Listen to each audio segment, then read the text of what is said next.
What's big? Green. And if it fell out of a tree, would kill you. Right. Pool table.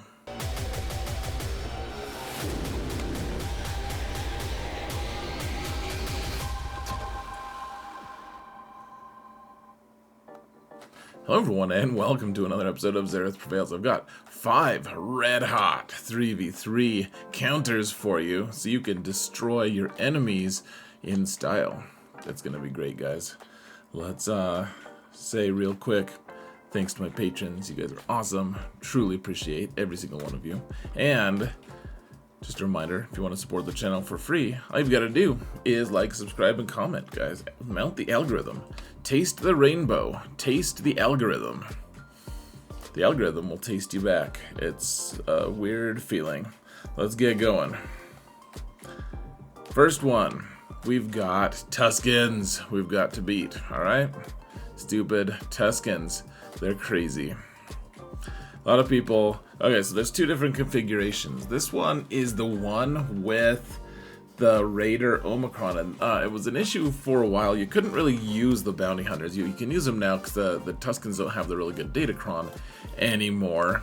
So all you have to do, guys, and maybe this is a really accepted one, but I mean, it's fairly scary a couple times to me here. So we're using bounty hunters here, and the person I'm facing has crazy relics, guys. Everything's relic 8, relic 9, all that stuff. So you use Bosk and you just hide behind his taunt as much as you can. The warrior can do some crazy damage. You guys will see that in just a minute. And so remember, Grief does double tap. He does 2 instances of damage. So you're gonna want to call him to assist with Mando. The other thing you want to keep in mind, folks, is that Mando needs to do a basic attack, or I guess just an attack at all. Look at how close Bosk is to death. But Mando needs to have crit damage up or crit chance up as a buff. And also keep in mind, folks, that if the person you're shooting at has, I think, 10 stacks of momentum, that blue stuff over their heads, then it's going to freeze everyone who is part of that move, basically. So you want to shoot the warrior first, because the warrior is the one who can kill you, and then after that you just bide your time until you have disintegrate ready, and then you disintegrate chieftain. Remember, Mando, as long as he is still has the bounty hunter's resolve buff, he can just choose his targets. You just want to choose targets that aren't going to you don't want them to stun you, basically. Or, yeah, basically that. You just want to do crits so that you can reduce your cooldowns and all that stuff. And then, yep, I just don't call assists until you have to. Then make sure you shoot the guy who is not the summon for it. Good to go. Alright, now some people are putting Darth Revan together with like the old school Darth Revan bunch, and it's a good comp. It really is. But if you have faster troopers, then you can take them apart. Even though there's the twin towers of relic 9 here because of Leviathan, and all I have is like we have relic. I guess I have 9 on Piet. Not that that matters that much, but we have 8 on Dark Trooper. I mean, my mods are good. His mods are good. It's just how it works. But you just want to put the stuff onto Dark Trooper, and then just make sure that, oh, look at that. Veer's actually crit Malak. I'm trying, I don't want him, or do I want him to? I guess we do kind of want him to get feared by hitting Malak or critting him. Yeah, there we go. Yeah, that's fine, because that way it guarantees a Dark Trooper assist. Alright, so just go and punch Malak a few more times. And I think I have some armor pen on him, but yeah, it gets a little bit scary, of course. But, I mean, take out Basti first, so that at least you have a guaranteed kill on your team, and then you can just punch these guys in their head, and actually Piet got the kill. Yeah, Riz Relic 9 was really cool. Now, a lot of people, folks, are placing Rex and 5s with Captain Rex on defense. I've been doing that lately, and so that leaves General Skywalker with some inferior clones. Like, I actually lost to Wookiees with this comp on my first match, and it cost me the whole fight, but like the whole match just hinged on Skywalker not being able to kill some freaking Wookiees, man. Just set them on fire, dude. Like, that's all you have to do. It's a planet of pets. Anyways, I didn't want to do anything too risky with these guys, because if you lose to Wookiees, you have your confidence shaken. Like, this is a Relic 9, a pretty well modded character, and so what I decided to do this time, the Marin Kron has been, it's a Galactic Legend level on some, like, it's just very, very strong, because every time a Night Sister dies, then with the Datacron that Marin has, it adds a crazy amount of Plague. But Plague only hits health. Plague only does damage to health, and so we're just going to use... remember, with General Skywalker, no one is allowed to revive, and so, okay, increase cooldowns, nice.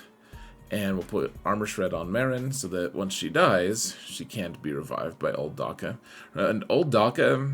Everyone has a crazy amount of hit points here, folks. So, Old Daka lead gives him another 50% on top of that. So Marin's just gone. And watch how Nice Sister Zombie, like, she's kind of thick right now. Eventually, she just starts dying every single shot, and that's because we're reducing her max health every time we hit her with Skywalker when she doesn't have any protection. Which she doesn't, because Marin's not helping her heal any protection or anything. And so you can just... Every time Zombie taunts, pretty soon it will just be killing her every shot. And of course, I'm being a little bit dumb here. If I just killed Zombie all the way down to that status with like 2 red debuffs, that would actually really help. Yeah, there's the red debuffs. And now Zombie can't take turns, so she can't taunt. Now we can just shoot Old Daka. Have you ever wondered what new Daka would look like? Or what, like, medium Daka? Middle-aged Daka. What was she like? She's probably kind of cronish as well. I don't really know. Not to be confused with Chrome Dome. Alright, so pretty easy. Really good banners there, guys. And now, alright, so this one, Qui-Gon has this new Kron that boosts them a ton when they have Foresight. It gives them a bunch of armor pen, all this stuff. Great, like, just makes them crazy. And also, in the case of my opponents, that all these characters have a crazy amount of speed as well. Like, they're the 380 speed, and so I don't trust my Bad Batch against them because they're not fast enough. And Anakin's initial hit does a crazy amount of damage, and so my response to that is I'm using Basti lead with a Basti Kron. Not everyone's gonna have that, I realize, but this might actually work honestly with just Basti lead, and Mace seems to be okay without, but the Basti lead with the Basti Kron gives her and Jedi Revan a crazy amount of starting bonus protection, and so it also gives Revan a ton of extra speed, like it gives him bonus turn meter. So he's gonna go, and we're just trying to bait the Anakin AoE, and preferably we'd like to see it before we kill Qui-Gon, because that AoE is a crazy one. Okay, so there's the AoE. Cool, killed the guy. And now we really need to kill Anakin before he goes berserk. We wanted to get that AoE out before Qui-Gon died. I mean, you can't always control that, but do the AoE, get rid of Foresight on Ki-Adi-Mundi, and then just totally ignore that there's Shatter Point on Ki-Adi-Mundi, because Anakin is a scary dude. And then Ki-Adi-Mundi can actually run the tables on you if you're not careful here. But I mean, Mace calls someone to assist so that he can get his protection back 57. Alright, now, I recently put out a video about how to kill Starkiller, or how to kill Rey with Starkiller. However, no one is placing Rey against my against me lately. Maybe it's because I put out that video and they know I'm good at that counter, but I kind of doubt that. Rey is just really good on offense, frankly, guys, as well. And so what do you do with this team if you don't have to kill Rey with it, or you're not quite ready? You can use Palpatine and Mara with Starkiller to kill Zorii. And you can see, like, their speeds are really fast and everything, but my Mara Jade, like, you get plus 70 speed to your Mara, and if she's already what I would advise to be around 365, if you can get her there, then she's going to be faster than any Zorii team can start off with. So you're going to start with the AoE with Shock so that they can't gain buffs, and it gives Stagger, and then you do the AoE for Tenacity down. So you want to make sure, guys, this is the reason why you want a ton of potency on Mara Jade, is so that you can land all these debuffs initially before you place Tenacity down on them. So here we go. Okay, a couple staggers, and then we can do the AoE there and get, we can trigger the staggers that we had.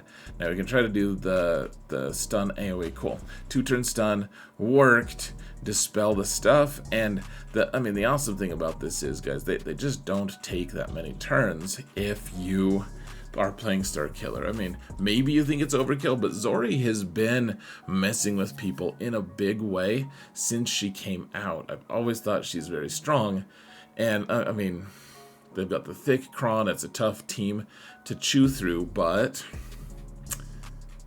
at the same time, we get a Star Destroyer for Finn and call it good. So that's it, folks. Those are my my 5 really awesome counters here. Hold on.